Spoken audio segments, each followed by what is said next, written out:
سجاد ظہیر، پیدائش 5 نومبر 1905 لکھنؤ انڈیا، وفات 13 ستمبر 1973۔ سید سجاد ظہیر ترقی پسند تحریک کے ادیبوں میں بانی ادیب کی حیثیت رکھتے ہیں۔ آپ کی ادب کی دنیا میں اصل خدمت ایک ادبی نقاد کی ہے، لیکن اس کے ساتھ آپ کی سیاسی و معاشی و معاشرتی بصیرت بھی خوب گہری تھی، جس نے آپ کا علم کی دنیا میں قد کاٹ نمایاں کیا۔ جس زمانے میں آپ کی شخصیت نکھر رہی تھی، آپ مارکسی نظریات سے متاثر ہوئے۔ اس پس منظر میں جدید معاشیات آپ کا اہم موضوع رہی۔ زندگی کو ہمیشہ سیاسی و معاشی اتار چڑھاؤ سے واسطہ رہتا ہے۔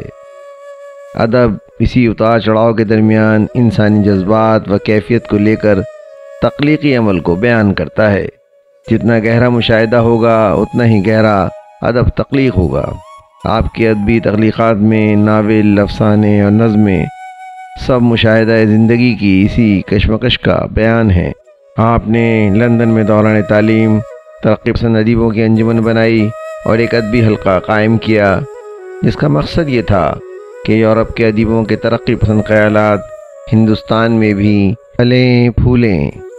سجاد ظہیر یورپ میں رہتے ہوئے یہ محسوس کر رہے تھے کہ مغرب میں ادب کے حوالے سے بیداری کی جو لہر دوڑ رہی ہے، اس پر آپ کی خاص توجہ تھی۔ یوں آپ جدید مغربی ادب سے سب سے پہلے متاثر ہونے والے ہندوستانی طالب علموں میں شامل ہوئے۔ آپ اس بیداری کو لے کر ہندوستان آئے۔ یوں آپ کی یہ خدمات جدید اردو ادب میں ہمیشہ نمایاں رہے گی۔ اہل ادب آپ کی اس حیثیت کو دل سے تسلیم کرتے ہیں۔ سجاد ظہیر نے ادب کو جس ترقی پسندی سے جوڑا، اس خیال کی آج بھی ویسی ہی ضرورت ہے۔ اردو ادب کی تعمیر میں حصہ ڈالنے والوں کے لیے آپ کے خیالات اور تجربات ہمیشہ مددگار رہیں گے۔ آپ کی ادبی خدمات ان ادب پسندوں کے لیے اہمیت کی حامل رہے گی جو ناانصافی، غربت اور ظلم کے خلاف لڑنے کا حوصلہ رکھتے ہیں، سماجی تبدیلیوں کے لیے کوشاں رہتے ہیں۔ حقیقت یہ ہے کہ سجاد ظہیر کی ادبی خدمات کی روح بھی ان کے حوصلے میں ہے۔ آپ ساری زندگی سماجی خدمات اور معاشرے کی ترقی کے لیے کوشاں رہے۔ آپ کی شخصیت ادبی کام پر گفتگو جاری رہے گی۔ آج یہاں آپ کی ایک خوبصورت نظم نادانی کو سنتے ہوئے اس گفتگو کو سمیٹتے ہیں۔ پیش خدمت ہے نظم نادانی۔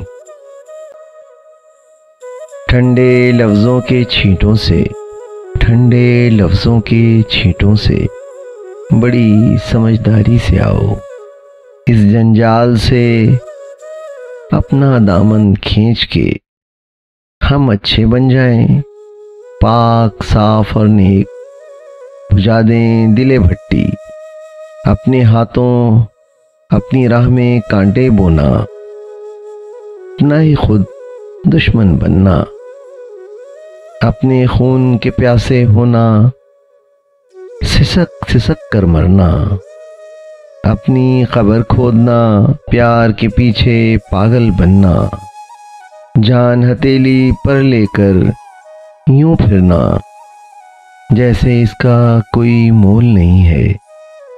یہ تو بڑی نادانی ہے۔ سچائی کو تہہ کر کے صندوق میں رکھ دو، خواب ہے حسن بھلا دو اس کو، پھول کی خوشبو تاروں کی زو بہکاتی ہے ان کو چھوڑو، چاند چور ہے اپنے دل کو اس سے بچاؤ، آسمان کی نیلی چادر پھاڑ کے پھینکو، پھونک دو ہر اس چیز سے جس سے رنج و الم یا درد و الم کی دور دور سے پرچھائیں بھی پڑ جانے کا اندیشہ ہو، لہو میں طوفان اٹھائے من کو ایسے بھگ سے جلا دو جیسے جیٹ کی دھوپ میں جنگل آنن فانن جل اٹھتے ہیں۔ پیارے پیار بہت ہی دکھ دیتا ہے، پیارے پیار بہت ہی دکھ دیتا ہے، آؤ اسے دفنا دیں۔ شاعر سجاد ظہیر، آواز و پیشکش سراج الدین۔ ویڈیو پسند آئی ہے تو لائک کیجئے، سبسکرائب کیجئے تاکہ آپ کو میری نئی ویڈیو کا نوٹیفیکیشن بر وقت مل سکے۔ شکریہ۔